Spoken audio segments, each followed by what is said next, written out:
¿Cómo están? Buenas noches. A los que ya han ingresado, por favor, esperamos un par de minutitos hasta que el resto de sus compañeros termine de ingresar a la reunión. Buenas noches, doctora. Hola, Mariel. Buenas noches. Buenas noches a todos. Aguardaremos, por favor, mientras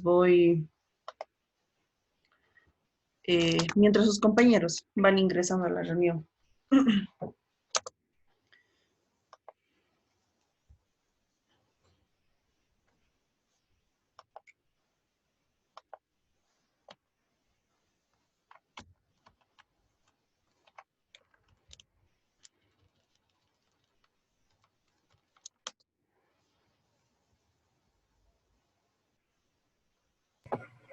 Doctora, Mariel, a los que éramos del horario del turno de la tarde ya nos han matriculado hoy día ya. al turno noche y ahora sí podemos ver su link en la plataforma.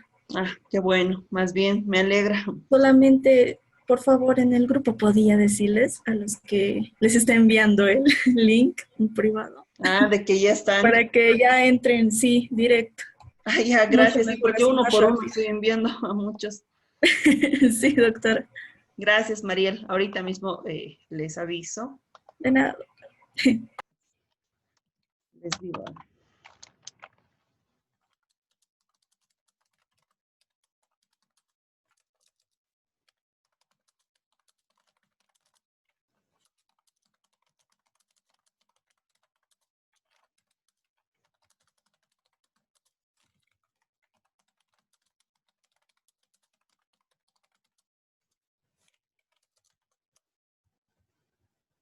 Ya.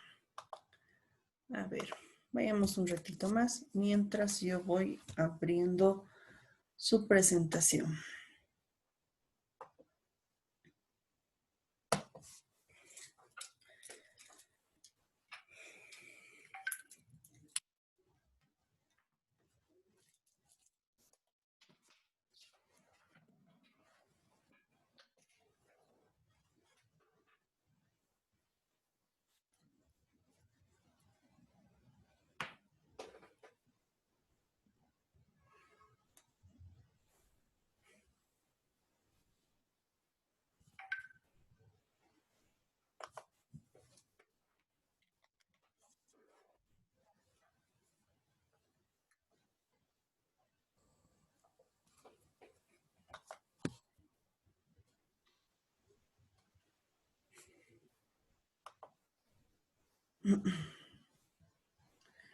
Bueno, tengo ahorita 16 participantes. Tengo alrededor de 35, así que por favor, un minutito más y arrancamos. Un minutito. Y eso, casi 40 son ustedes. Bueno, en todo caso, por favor, a los que ya han ingresado, les pido que vayan anotando su nombre en el chat de la aplicación para registrar su asistencia.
Bien, yo creo que ya podemos empezar con nuestra clase. Un poquito voy a detener el video porque para que no consuma muchos megas. No lo he visto. Ok. Doctora, Bien, ¿sí? buenas tardes. Hola, Una buenas. preguntita, disculpe.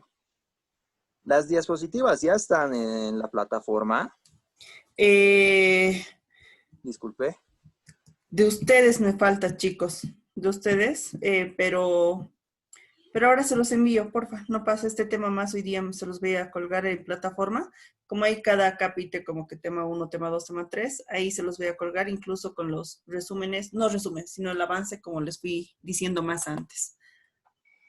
Sí, justo de ustedes me faltaba actualizar, pero se los cuelgo, por favor, hoy día mismo. Gracias, doctora, muchas gracias. No, por nada. Más bien gracias por tocar el tema, así yo ya también ya estoy más alerta para terminarlo de subir. Bien, vamos a avanzar por favor con una nueva unidad temática, que en este caso es la interpretación constitucional. Todavía estamos sentando algunas bases para previas a avanzar pues nuestros temas netamente procesales. Es decir, bueno, ustedes recuerdan, o si recuerdan lo que hemos avanzado hasta la anterior clase, particularmente en nuestra última unidad temática, hemos hablado sobre los sistemas de control de constitucionalidad. Recuerdan que hay dos sistemas, un sistema político, un sistema jurisdiccional, y a su vez dos grandes sistemas dentro del sistema jurisdiccional. Y hablamos del sistema europeo y el sistema americano. El sistema europeo, llamado también concentrado, llamado también kelseniano, de control de constitucionalidad, y el sistema americano, llamado también de difuso o llamado también de control jurisdiccional, o de revisión judicial. Entonces, a partir de ello es importante, a partir de ello hemos identificado cómo se ejerce el control de constitucionalidad en Bolivia, principalmente partiendo de cuál es el modelo de control de constitucionalidad. Y en Bolivia tenemos un modelo de control de constitucionalidad concentrado o europeo con resabios del americano. ¿Por qué? Porque tenemos un órgano encargado de ejercer el control de constitucionalidad, que es el Tribunal Constitucional Plurinacional, pero no es únicamente este órgano el encargado de ejercer este control de constitucionalidad, sino que también se mantiene esta labor en los jueces y tribunales de nuestro país. De manera de que, ¿por qué decimos con resabios? Porque, bueno, el Tribunal Constitucional recién ha sido creado en la década de los 90. Hasta antes de los 90, la tarea de ejercer el control de constitucionalidad estaba a cargo de los jueces y tribunales. Sin embargo, si bien hoy existe un órgano encargado de ejercer ese control, empero no es un modelo concentrado puro, sino se mantiene aún todavía esta tarea, como les decía, a cargo todavía de jueces y tribunales. Y eso lo van a ver, sobre todo cuando hablamos de las acciones tutelares, acción de amparo, acción de libertad. Todavía la jurisdicción constitucional se apoya bastante en el órgano judicial para sustanciar estas acciones constitucionales. Y bueno, ya concluyendo lo que hemos visto en la anterior clase, hay que entender, y en este caso recordar, que el control de constitucionalidad en Bolivia se ejerce en tres ámbitos: un ámbito normativo, un ámbito competencial y un ámbito tutelar. El ámbito normativo referido al ejercicio de control de constitucionalidad que se realiza sobre las normas del ordenamiento jurídico, ya sea que todavía estén en etapa de elaboración o ya sean parte del ordenamiento jurídico. Un segundo ámbito del control de constitucionalidad en Bolivia es el ámbito competencial, es decir, un control de constitucionalidad sobre el ejercicio del poder político, es decir, para que las autoridades, para que los órganos que ejercen, a través de los cuales se ejerce el poder, ejerzan precisamente ese poder en el marco de sus competencias. Y un tercer ámbito a través del cual se ejerce el control de constitucionalidad es el ámbito tutelar, referido a la protección de los derechos humanos, de los derechos fundamentales. Un tema muy importante para el tema de control, porque ya hemos identificado los sistemas de control de constitucionalidad, pero ¿cómo se ejerce este control? ¿O cómo se hace esta tarea? Y aquí es un punto muy importante que vamos a avanzar al margen de quién llega a ser quien realice esta tarea de interpretación, de control de constitucionalidad. Un tema muy importante es saber interpretar la Constitución. Hay una importancia grande, una gran importancia respecto a este punto, la interpretación constitucional. Ustedes se van a dar cuenta, bueno, la Constitución es la ley suprema y fundamental del Estado. Es una norma positiva. Si recuerdan, cuando hemos avanzado en el tema 1, clases de Constitución, hemos dicho que una de esas es la Constitución escrita y otra la Constitución no escrita. Y nuestra Constitución es una Constitución escrita porque está establecida en un cuerpo normativo, en una norma jurídica, en una norma positiva. Como toda ley hay que saber interpretarla, toda norma, y más aún si estamos hablando de la norma suprema y fundamental del Estado. Nuestra carrera, nuestra profesión es bastante dinámica. Es 100% teórica, sí, pero aunque, bueno, por ahí en tributario entra algo de ejercicios, pero no ejercicios, ¿no? Sino nos apoyamos en las ciencias exactas. Pero bueno, el punto es de que nuestra profesión, nuestra carrera, el mundo del derecho en realidad es bastante dinámico. Y las leyes son objeto de interpretación. No a la fecha, entendiendo que vivimos en un Estado constitucional de derecho, no aplicamos ciegamente la ley, sino que interpretamos la norma, interpretamos un mandato establecido en una norma jurídica, en una norma positiva, porque hay varios factores que nos conducen a esto. Para empezar, una norma no es perfecta, está sujeta a interpretaciones, puede tener vacíos jurídicos o puede tener entre sí misma contradicciones. Por lo tanto, es muy importante practicar esta tarea de interpretación, y más aún si estamos hablando de la norma suprema y fundamental del Estado, como es la Constitución. Y eso es lo que vamos a ver hoy día, la interpretación constitucional. ¿Qué será interpretación constitucional? A ver, tomando en cuenta que la Constitución consigna normas principistas, programáticas, ¿se acuerdan las clases de normas constitucionales que hemos visto? También el primer tema, a partir de su contenido, a partir del momento en que operan, son normas generales. La característica es que son normas generales. Muchas de ellas cláusulas abiertas. Y ya vamos a ver en breve qué quiere decir cláusulas abiertas, aunque los que han pasado conmigo derechos humanos y también los que han pasado conmigo constitucional saben que es una cláusula abierta, ¿no? Aquella norma que permite incorporar como parte de la Constitución aquellos tratados y convenios internacionales o aquellos derechos humanos que no estén expresamente reconocidos en nuestra Constitución, eso para que no quede suelto. Pero hay también clases de normas indeterminadas, indefinidas. Con todo ello, y más aún si a partir, por ejemplo, si hablamos de normas programáticas, a partir de un artículo de la Constitución se tiene que crear una ley, es pues importante que para la aplicación de esa norma constitucional, de ese artículo, se realice una tarea de interpretación. La interpretación constitucional, consecuentemente, tiene por objeto dotarle de operatividad jurídica a la Constitución, de tal manera que a través de la labor hermenéutica se optimicen y maximicen las normas constitucionales sin distorsionar su contenido. Además de ello, pues la interpretación constitucional tiene por objeto lograr que la Constitución sea una Constitución dinámica, una Constitución viva, podríamos decir. El profesor Néstor Pedro Sagüez le decía una Constitución viviente, que adecúe sus normas a los cambios sociales, económicos, políticos, obviamente sin desnaturalizar ni quebrantar las normas constitucionales. Otorgar seguridad jurídica a las personas, garantizando su estabilidad,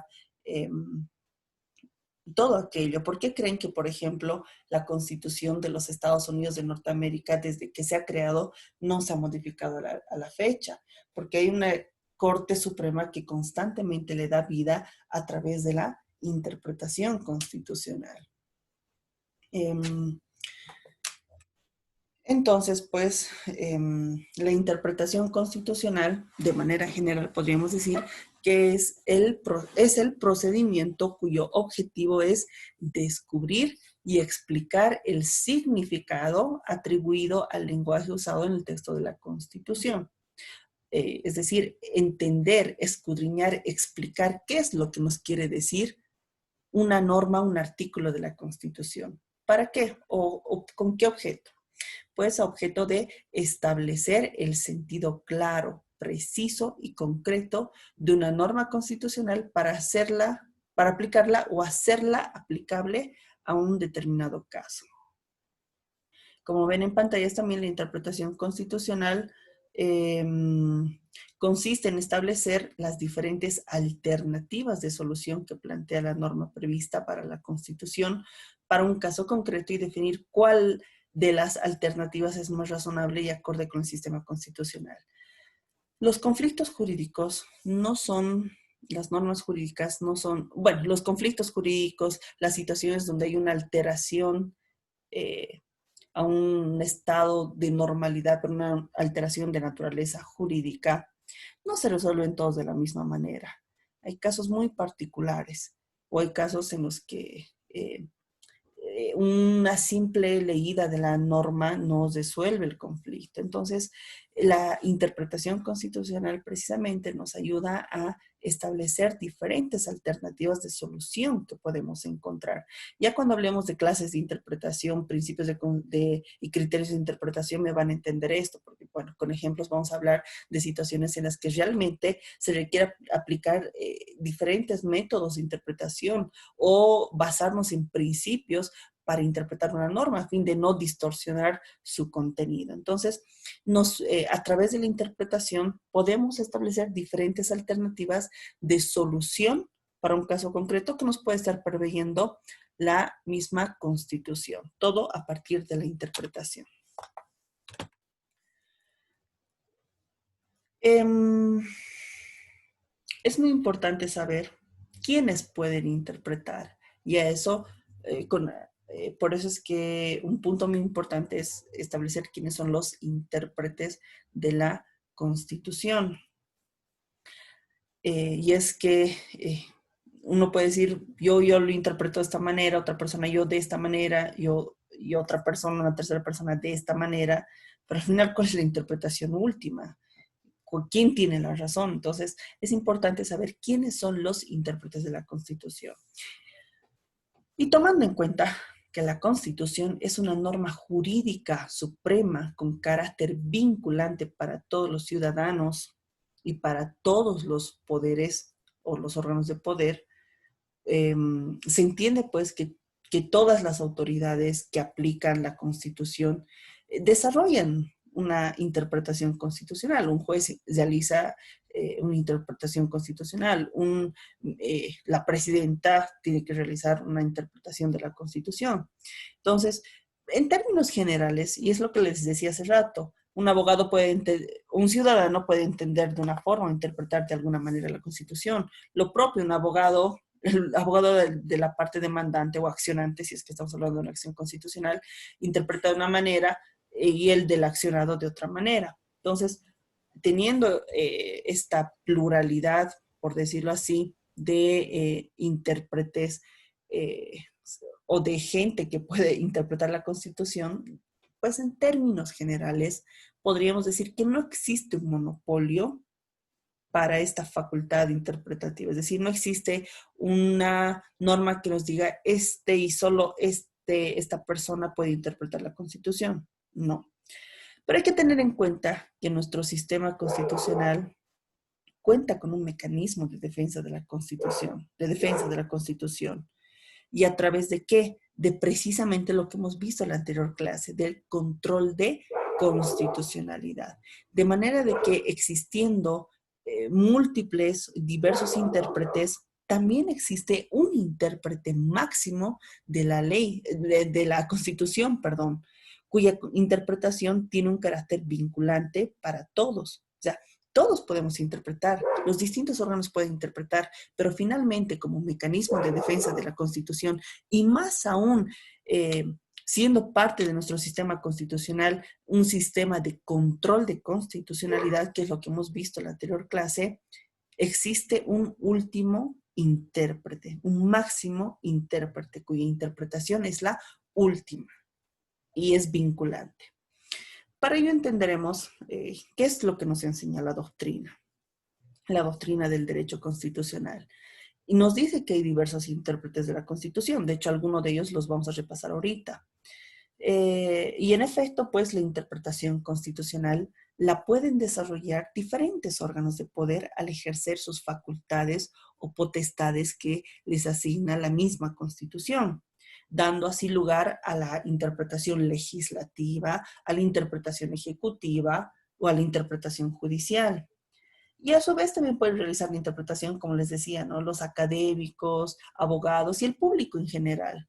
De esta manera, bueno, se crea según la doctrina la llamada interpretación doctrinal o la interpretación popular. Pero vamos estudiando algunos de ellos muy brevemente. ¿Qué es la interpretación legislativa? La interpretación legislativa es la que desarrolla el órgano legislativo, precisamente. ¿En qué momento? Al momento de elaborar leyes, especialmente leyes que van a desarrollar normas constitucionales. No se olviden que existen normas programáticas, ¿no? Ya hemos visto las clases de normas constitucionales. Entonces, la interpretación legislativa es la que realiza el órgano legislativo con la finalidad de que las normas que vayan a ser parte del ordenamiento jurídico pues sean compatibles con la Constitución. Ese es un primer intérprete, la interpretación legislativa, que es la que realiza el órgano legislativo. Otra interpretación es la interpretación ejecutiva.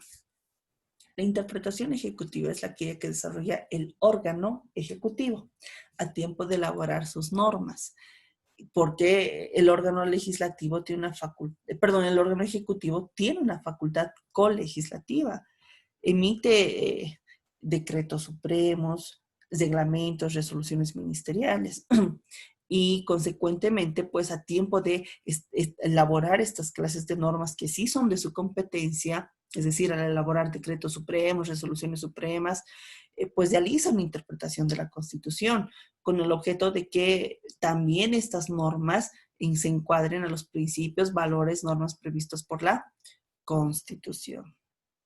De otro lado, tenemos la interpretación judicial. La interpretación judicial es la que desarrolla...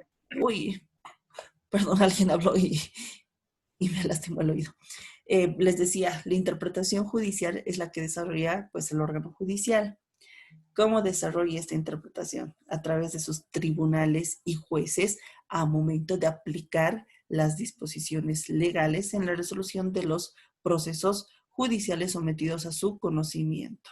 Entonces, también los jueces, los tribunales realizan interpretación cuando resuelven conflictos jurídicos, cuando aplican una norma. Siempre la tienen que hacer desde y conforme con la Constitución. De manera que la interpretación judicial es la que realiza la interpretación judicial es la que realiza el órgano judicial a través de los jueces y tribunales.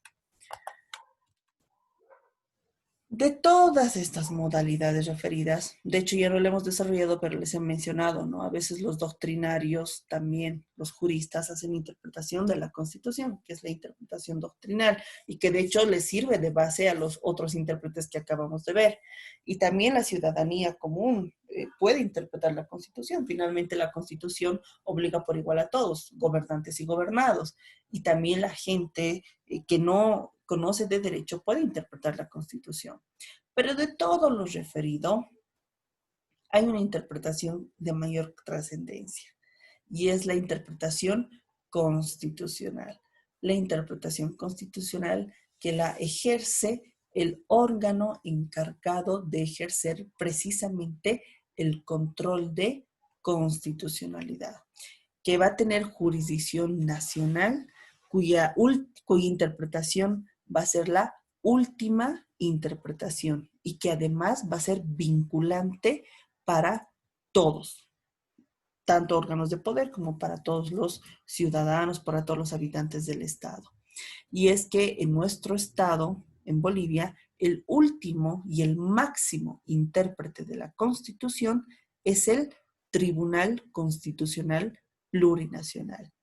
Cuando veamos las acciones constitucionales, cuando, por ejemplo, veamos en el ámbito competencial, es decir, sobre el ejercicio del poder político, se van a dar cuenta que muchas veces va a haber conflictos, precisamente conflictos de competencias.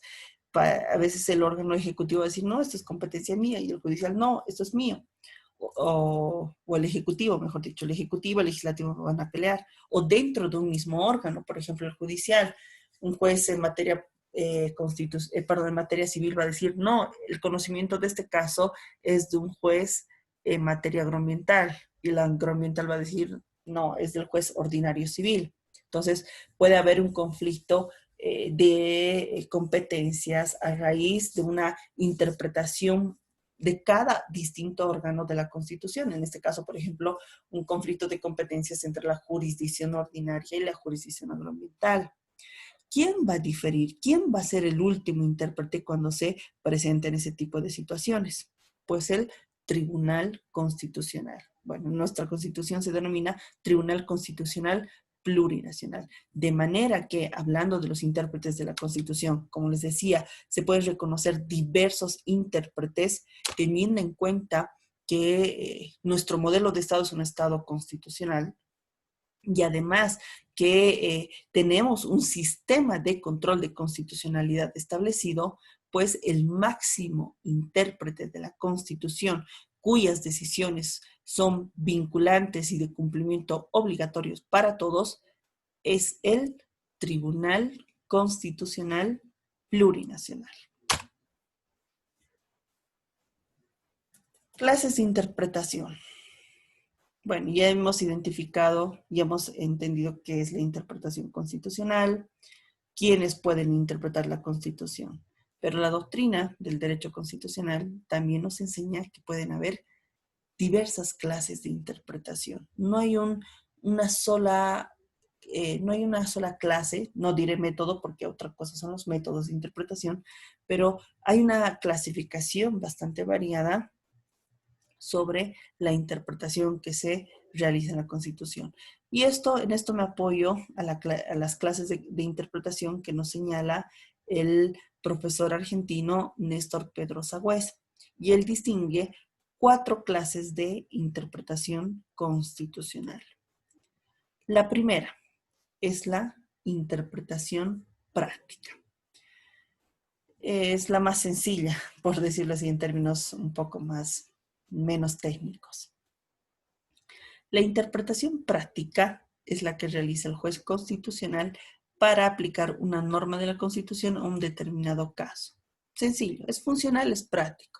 Es aquella que no requiere mucho análisis, no requiere una tarea mayor, podríamos decir. Es simplemente adecuar el mandato constitucional a una determinada situación y simplemente operativizar la Constitución. Es aquella, como les digo, que a diferencia de las siguientes que vamos a ver, no requiere una tarea mayor de parte del juez constitucional.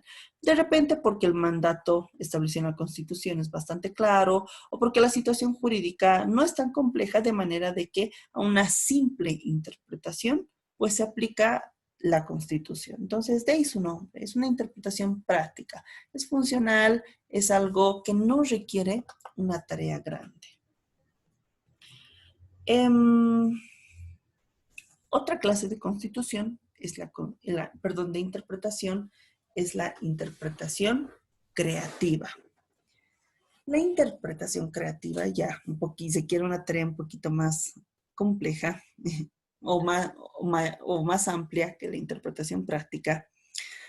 La interpretación creativa es la que nos permite desarrollar y adaptar la Constitución para su aplicación a un caso concreto, a partir de esclarecimientos, a partir de tratar de compatibilizar e integrar sus normas.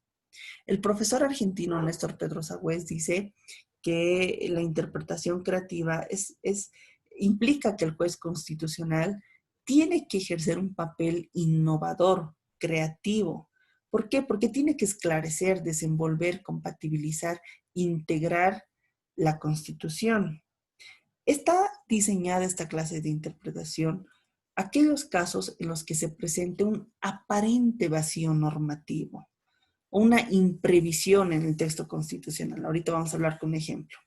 Es decir, algo que hay un caso concreto cuya resolución no está expresamente en la Constitución o no lo dice la Constitución. No se olviden que la Constitución, las leyes, como toda creación del ser humano, no es perfecta. Puede haber vacíos normativos.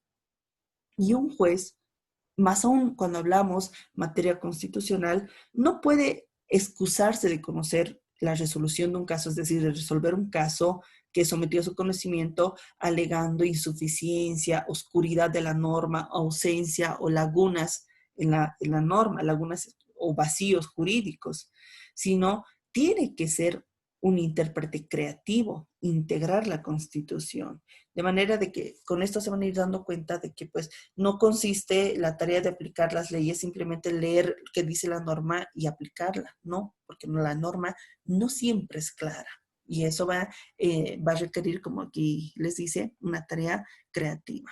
Vayamos con un ejemplo para entender esta interpretación precisamente creativa. Uno de los derechos que más se vulnera en nuestro medio y que ustedes como abogados van a ver constantemente es el derecho al debido proceso, hablando de derechos de carácter procesal. Por ejemplo, cuando una persona, a quien se le ha iniciado una demanda ejecutiva por cobro de dineros, técnicamente es un proceso de estructura monitoria, eso ya lo van a ver en procesal civil. Se le inicia un proceso. Una persona dice, esta persona fulano de tal me ha prestado dinero y no me devuelve a la fecha y voy a iniciar un proceso. Pero ocurre que, imagínense que ustedes son abogados del demandado, bueno, todavía no, pero van a patrocinar a él, les va a visitar y les va a decir, doctor o doctora, me habían iniciado un proceso ejecutivo y yo nunca me he enterado. Y ya ya el juez ha ordenado el embargo para posterior remate de mi inmueble. Y yo jamás me he enterado que me han iniciado este proceso ejecutivo. Es más, si me hubiera enterado, pues hubiera presentado estos recibos que tengo como descargo de que he ido pagando mi deuda. ¿Y qué es lo que pasa? Ustedes, digamos, van a revisar el proceso con el señor o con el cliente y ven de que no les han notificado en el domicilio real, que les habían notificado en otro domicilio. Y es que una de las actuaciones procesales más importantes, no notificación, es la citación, es decir, poner a conocimiento del demandado el inicio de una acción, de un proceso. Y eso es una flagrante vulneración del derecho al debido proceso. Y no, pues hay que, antes de que interponer una acción de amparo constitucional, lo que toca hacer es pues presentar un incidente de nulidad de notificación, decirle a la autoridad judicial, momento, yo jamás me he enterado de que me han iniciado un proceso ejecutivo y ocurre que ahorita me entero que me van a arrebatar mis bienes porque he visto publicado el aviso de remate en el periódico, pero yo jamás me he defendido. Esa es una vulneración del derecho al debido proceso. En este caso, el debido proceso no está consagrado como un derecho en nuestra Constitución. El debido proceso, si ustedes leen el artículo 115, parágrafo 2 creo que es, dice se garantiza el debido proceso. De manera que, haciendo una lectura gramatical, literal de la norma, pues el debido proceso no es un derecho, no está consagrado en nuestra Constitución como un derecho. sino como una garantía constitucional. Y ustedes pueden decir al juez, a la autoridad judicial o a quien esté conociendo su causa, se me está vulnerando el derecho al debido proceso. No podría decir el juez, el debido proceso, bueno, créanme que hay jueces que se me van a decir, es un dolor de cabeza, pero no puede, no debería decir un juez, el debido proceso no está consagrado como un derecho a la Constitución, de manera de que pues no habría que dar curso a la petición de nulidad porque no está establecido. No porque hay un vacío, a eso me refería al explicar de interpretación creativa, que el juez no puede alegar insuficiencia, ausencia, oscuridad o vacío en la norma. No por haber ese vacío, el juez se va a excusar de resolver una situación jurídica, un conflicto, en este caso, un demandado que les dice jamás me han avisado de que hay un proceso ejecutivo iniciado en mi contra, y me están por rematar mi bien inmueble y yo jamás me he enterado, me han citado en un domicilio que no es el mío. Entonces, no puede decir el juez es que el debido proceso no está contemplado en la Constitución como un derecho. ¿Qué es lo que tiene que hacer? Una interpretación creativa. En este caso, ¿qué tendría que hacer la autoridad judicial? Hacer una interpretación creativa integrando normas, eso nos dice también que es parte de esta tarea interpretativa, integrando normas de la misma Constitución. En este caso, ¿qué normas? El artículo 13 con el artículo 410. Hace rato les hablaba algo que el anterior semestre les hablé bastante, los que pasaron conmigo derechos humanos y también derecho constitucional. Ahí el artículo 13 establece lo que es la cláusula abierta. ¿Qué es la cláusula abierta? Aquella norma habilitante de derechos que no estén expresamente consagrados en la Constitución. Nos dice, ¿no? Los derechos no reconocidos en esta Constitución, eso nos dice el artículo 13, no es negación de derechos. O sea, claro, los derechos que están establecidos, mejor dicho, en la Constitución no significan negación de otros derechos que no estén reconocidos. Eso ya es una cláusula abierta. Pero adicional a ello, el artículo 410, cuando nos establece el principio de supremacía constitucional y jerarquía normativa, nos dice pues de que en el ordenamiento jurídico, la norma suprema es la Constitución, además de las normas del bloque de constitucionalidad. ¿Qué normas integran el bloque de constitucionalidad? Los tratados y convenios internacionales en materia de derechos humanos y de derecho comunitario.